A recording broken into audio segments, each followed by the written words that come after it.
Hello friends, स्वागत है आप सभी का जेएस विजन एकेडमी पर। तो आइए आज देखेंगे सीजी टेट एग्ज़ाम के लिए ये हमारा पहला प्रीवियस ईयर क्वेश्चन पेपर होगा जो 2022 में सीजी व्यापम द्वारा पूछा गया ये क्वेश्चन पेपर है। और किसके लिए है? ये सीजी टेट एग्ज़ाम में ही पूछा गया था, बहुत इंपॉर्टेंट होगा। देखिए दोस्तों, मैं सीजी टेट एग्ज़ाम को लेकर के ये हमारा पहला क्लास है। अब इसके बाद कंटिन्यू क्लास आपको प्रोवाइड होगा। और ये जो क्लास है मैं प्ले लिस्ट बना दिया हूँ सीजी टेट परीक्षा 2026, उस प्ले लिस्ट में जाकर के आप सारे वीडियो देख सकते हैं। ऑनलाइन कैसे फॉर्म फिल करें उस पर भी वीडियो बना दिया गया है। तो अब कंटिन्यू वीडियो आता रहेगा। चैनल में फर्स्ट बार जुड़े हैं तो सबसे पहले चैनल को सब्सक्राइब कर लीजिएगा, बेल आइकन में ऑल जरूर प्रेस करके रखें ताकि वीडियो का नोटिफिकेशन आप तक पहुंचता रहे। तो चलिए जल्द स्टार्ट करते हैं। ये सेट ए क्वेश्चन है, सेट ए है। यहाँ देखिए पहला जो है हमारा प्रथम भाग ये बाल विकास एवं शिक्षा शास्त्र का है। 1 से 30 क्वेश्चन है और ये आपके सिलेबस में है। तो व्यापम किस तरह से पूछा था, ये प्रीवियस क्वेश्चन पेपर आपको 5, 6 साल, 8 साल जितना भी मिलता है जरूर करें, क्योंकि किसी भी एग्जाम के लिए बहुत इंपॉर्टेंट होता है। फिर उसी के हिसाब से आपको तैयारी करना है, किस तरह से क्वेश्चन पूछा जाता है ये देखेंगे। कुछ क्वेश्चन रिपीट भी हो सकते हैं। तो देखिए, बाल विकास एवं शिक्षा शास्त्र पहला क्वेश्चन पूछा गया है। नैतिक विकास को परिभाषित करने वाले मनोवैज्ञानिक कौन है? पेवलोव, मैकडगल, पियाजे और उपरोक्त में से कोई नहीं। तो राइट आंसर है उपरोक्त में से कोई नहीं। ठीक है, फर्स्ट का डी आंसर है। अगला है एनी सुलीवन, जिन्होंने हेलेन केलर के ट्यूटर के रूप में कार्य किया है। किससे पीड़ित थी? हड्डी रोग विकलांगता से, भाषाई दोष से, मानसिक मंदता और दृश्य हानि से। तो ये दृश्य हानि से जो है क्या थी? पीड़ित थी। तो सेकेंड का डी सही आंसर है। देखिए डी आंसर लिया जा रहा है। ठीक है, अंतिम में हम रणनीति की भी बात करेंगे कि हम किस तरह से जो है सीजी टेट एग्जाम पास करें, क्योंकि आने वाले समय में शिक्षक भर्ती आने वाला है। तो आप जो है दोस्तों इस चैनल में जुड़े हैं तो लगातार आप वीडियो आपको प्रोवाइड होता रहेगा। ये वीडियो भी है ज़्यादा से ज़्यादा लोगों तक आपको शेयर भी करना है ताकि और लोग भी जुड़ सकें। पियाजे के सिद्धांत में एक प्रक्रिया जो धारणाओं और अनुभव के बीच, पुराने और नए के बीच संतुलन बनाने वाली क्रिया को, जो संतुलन बनाने वाली क्रिया होती है उसको किस नाम से जाना जाता है? आत्मसातीकरण, समंजन, ज्ञान भंग और संतुलन। तो राइट आंसर क्या होगा इसका? संतुलन के नाम से जाना जाता है। थर्ड का डी जो है राइट आंसर है। चलिए पियाजे के अनुसार देखिए, पियाजे वाला पूछ रहे हैं, पियाजे वाला चैप्टर हम पूरा इसको ठीक है पीडीएफ के रूप में करेंगे, थोड़ा डिटेल पढ़ेंगे ताकि कोई क्वेश्चन न छूटे। तो पियाजे के अनुसार संज्ञानात्मक विकास की दूसरी अवस्था है क्या है? संवेदी प्रेरक अवस्था, औपचारिक संक्रिया काल, प्राक संक्रिया काल और मूर्त संक्रिया काल। तो प्राक संक्रिया काल, ठीक है। दूसरी अवस्था कौन सी है? प्राक संक्रिया काल। ठीक है। अगला है विशेष शिक्षा के सिद्धांत में शामिल है। तो देखिए, प्रतिबंधात्मक वातावरण, माता पिता की न्यूनतम भागीदारी एवं सहभागिता, गैर भेदभावपूर्ण पहचान और मूल्यांकन। बिल्कुल सी सही आंसर होगा, गैर भेदभावपूर्ण पहचान और मूल्यांकन। ठीक है, 5 का सी राइट आंसर है। अगला है, चलिए देखते हैं। देखिए इस तरह से क्वेश्चन पूछा गया तो इसी लेवल में हमको तैयारी करना है। आगे जो हमारा क्लास आएगा इसी टाइप का क्वेश्चन हम करेंगे।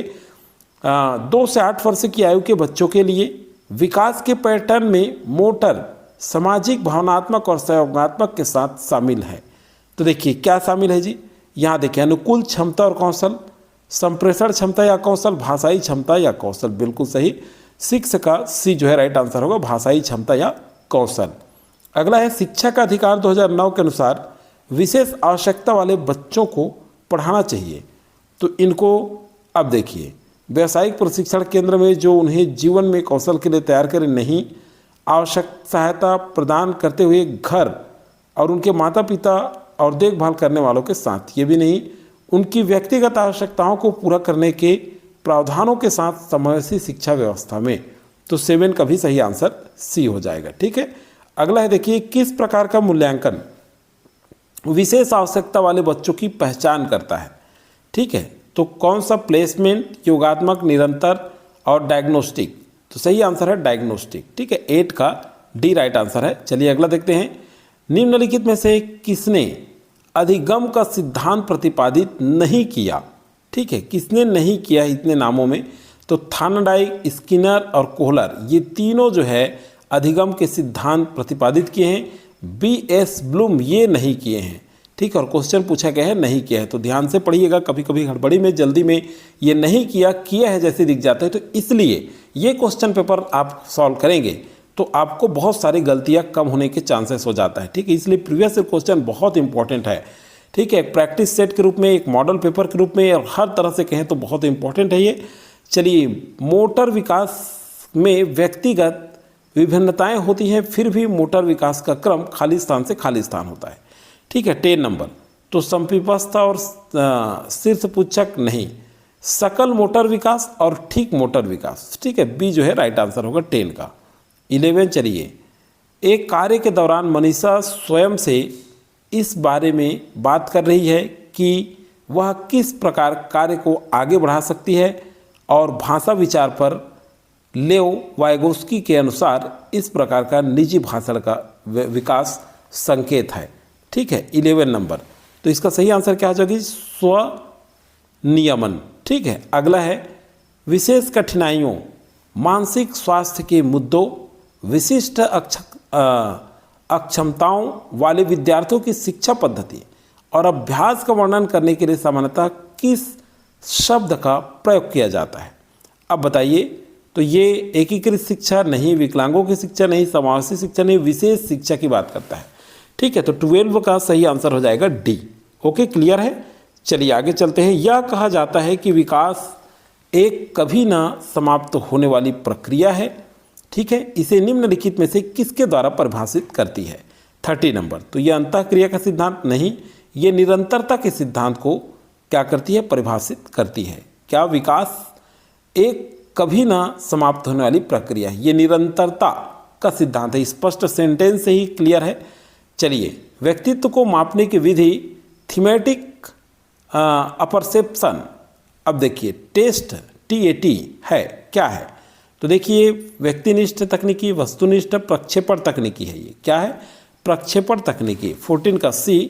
15 विकास के निम्नलिखित सिद्धांतों में से कौन सा सिद्धांत गलत है? ठीक है, 50 नंबर क्वेश्चन, तो विकास के व्यक्तिगत भिन्नता होती है। अब ये सिद्धांत गलत है बोल रहा है, तो ये सही है, विकास संयोग का परिणाम है। ठीक है, 15 का B, ये सही नहीं है। बाकी विकास एक सतत प्रक्रिया, ये भी सही है, अनुमानित प्रक्रिया, ये भी सही है। ठीक है, तो B जो है क्या है? सिद्धांत जो है गलत है। ठीक, चलिए 16 नंबर क्वेश्चन पे चलते हैं। 16 नंबर क्वेश्चन है आपका, विकास का अर्थ है, तो क्या है जी? परिवर्तनों की प्रगतिशीलता, जो है श्रृंखला नहीं, अभिप्रेरणा परिणाम स्वरूप परिवर्तनों की परिवर्तनशील प्रगतिशील श्रृंखला, ये भी नहीं है। अभिप्रेरणा और अनुभव के परिणाम स्वरूप परिवर्तनों की प्रगतिशील श्रृंखला, ये भी नहीं है। परिपक्वता और अनुभव के परिणाम स्वरूप परिवर्तनों की श्रृंखला, ये कहता है विकास का अर्थ। ठीक है, विकास का अर्थ क्या है? D। 16 का D जो है राइट आंसर है। 17 नंबर क्वेश्चन पे आ जाइए। विद्रोह की भावना की प्रवृत्ति निम्नलिखित में से किस अवस्था से संबंधित है? अब देखिए, विद्रोह की भावना किस अवस्था में आता है? सोचने वाली बात है ये। बाल्यावस्था, शैशवावस्था, पूर्व किशोरावस्था में आता है। ठीक है, तो 17 का C जो है राइट आंसर होगा। विकास की किस अवधि को अत्यधिक दबाव और तनाव का काल कहा जाता है? ठीक है, तो 18 नंबर क्वेश्चन पे देखिए, इसका सही आंसर क्या होगा जी? क्या हो जाएगा इसका? किशोरावस्था। ठीक है, विकास के अत्यधिक दबाव और तनाव किशोरावस्था को ही कहा जाता है। तरंग और तूफान की अवस्था भी कहा जाता है। ठीक है, 18 का ए सही आंसर। 19 देखिए, स्मृति स्तर और समझ स्तर के शिक्षण मॉडल सिंटैक्स में कौन सा चरण प्रमुख है? ठीक है, 19 नंबर क्वेश्चन, तो कौन सा है? अन्वेषण, बी राइट आंसर है। अगला है, निम्नलिखित में से कौन सा सिद्धांत पुनर्बलन सिद्धांत भी कहलाता है? देखिए, बहुत अच्छा क्वेश्चन है ये। तो स्फूर्त अनुकूलन का सिद्धांत जो है पुनर्बलन का सिद्धांत भी कहलाता है। तो 20 का ए जो है राइट आंसर है। 21, भारतीय संविधान में 6 से 14 वर्ष के आयु वर्ग के बच्चों के लिए निःशुल्क और अनिवार्य शिक्षा अधिकार को शामिल किया गया था। किस में शामिल किया गया था? 21 नंबर क्वेश्चन, तो अनुच्छेद 21A में। ठीक है, 21 का ए जो है, सॉरी D जो है राइट आंसर होगा। 22 देखिए, पीयर रेटिंग से आप क्या समझते हैं? तो यह एक मूल्यांकन उपकरण जिसमें किसी व्यक्ति के कार्य का मूल्यांकन अन्य सदस्यों द्वारा किया जाता है, ये है पीयर रेटिंग्स। ठीक है, 22 का ए राइट आंसर है। 23 नंबर पे आ जाइए। विशेष शिक्षा में न केवल विकलांग छात्रों को शामिल किया गया है, बल्कि इसमें निम्न भी शामिल है। तो कौन शामिल है जी? प्रतिभाशाली छात्र भी इसमें शामिल है। ठीक है, 23 का ए। 24 नंबर, 6 से 7 वर्ष का बच्चा दूसरों के दृष्टिकोण को स्वीकार नहीं कर पाता क्योंकि वह बहुत छोटा होता है, नहीं क्योंकि वह आत्म केंद्रित होता है। बिल्कुल 24 का बी जो है राइट आंसर है। और इस तरह से अधिक नियरेस्ट आंसर कौन सा है, इस हिसाब से आपको आंसर लेना है। ठीक है, ध्यान रखिएगा। टेलीग्राम आप ज्वाइन नहीं किए हैं तो जरूर ज्वाइन कर लीजिएगा। डिस्क्रिप्शन के नीचे आपको लिंक मिल जाएगा। PDF वगैरह चाहिए, वैकेंसी का न्यूज़, वो सारी चीज़ आपको टेलीग्राम में प्रोवाइड होते हैं, तो उसको आप जरूर ज्वाइन करें। चलिए 25 नंबर क्वेश्चन देखते हैं। बच्चा भौतिक और सामाजिक वास्तविकता की अवधारणाओं का निर्माण करना प्रारंभ कर देता है। यह विशेषता है शारीरिक विकास का, ये बौद्धिक विकास का है। ठीक है, 25 का बी जो है राइट आंसर है। 26 नंबर क्वेश्चन पे आ जाइए। निम्नलिखित में से कौन सा बौद्धिक विकास का तत्व नहीं है? अब देखिए, सृजनात्मक चिंतन ये तो है लेकिन सहनशीलता नहीं है। 26 का सही आंसर क्या हो जाएगा? सी। 27 नंबर, व्यक्तित्व के संदर्भ में कौन सा कथन गलत है? 27। ठीक है, तो व्यक्तित्व केवल व्यक्ति के बाह्य रूप तक सीमित होता है, यह कथन गलत है। बाकी ये तीनों सत्य कथन कहा गया है। अगला है 28 नंबर क्वेश्चन पे आ जाएं। 28 नंबर क्वेश्चन में कहा गया है निम्नलिखित में से कौन एक बच्चे के सामाजिक विकास को प्रभावित करने वाला व्यक्तिगत कारक नहीं है? ठीक है, तो नहीं है पूछ रहा मतलब साथी समूह, स्पष्ट हो गया है, पहला ही होगा। ठीक है, अगला है 29 नंबर क्वेश्चन। अब देखिए, लॉरेंस कोहलबर्ग के अनुसार एक कार्य संपादित करना व कुछ करना क्योंकि दूसरे उसे स्वीकार करते हैं नैतिकता के खालिस्तान चरण का प्रतिनिधित्व करता है। 29 नंबर, तो ये क्या है? पारंपरिक, ये जो है राइट आंसर है। अगला है, चलिए देखिए, दिव्या को 3 पेन दिखाए गए और अवलोकन करती है कि पेन ए पेन बी से लंबा है, पेन बी सी से लंबा है। जब दिव्या अनुमान लगाया कि ए सी से लंबा पेन है तो वह जमीन पियाजे के संरचनात्मक विकास की कौन सी विशेषता प्रदर्शित करती है? देखिए, ये थोड़ा टफ लेवल का क्वेश्चन पूछा गया है। क्रमबद्धता नहीं, संरक्षण भी नहीं, ये सकर्मक विचार की व्याख्या करता है। ठीक है, 30 नंबर का क्वेश्चन का आंसर होगा ए। ठीक है, सॉरी सी। 30 नंबर क्वेश्चन का आंसर सी हो जाएगा। अब यहाँ पे देखिए, अब हिंदी स्टार्ट हो रहा है। ठीक है, आपके सिलेबस भी मैं बता दूंगा क्या क्या सिलेबस में पढ़ना है, और हिंदी नेक्स्ट क्लास में होगा हमारा। अब देखिए दोस्तों, ये मत सोचिए कि ये प्रीवियस ईयर है, ये बहुत इंपॉर्टेंट है। आपको पता चलेगा कि कैसे पढ़ना है, क्वेश्चन कैसे पूछ रहे हैं, इसलिए बहुत महत्वपूर्ण होता है। ध्यान से सुनिएगा। कोई भी एग्जाम देते हैं तो प्रीवियस ईयर क्वेश्चन पेपर आप 8 साल 7 साल का जरूर करें, आपके लिए बहुत इंपॉर्टेंट होगा। और ये वीडियो अधिक से अधिक लोगों को शेयर करें। हमारी मेहनत पसंद आती है दोस्तों तो आप लाइक करके जरूर प्रमोट करें। आप अपने अगला अपडेट वीडियो पाने के लिए जल्दी से लाइक जरूर किया करें। जो भी लाइक नहीं किए हैं सबसे पहले लाइक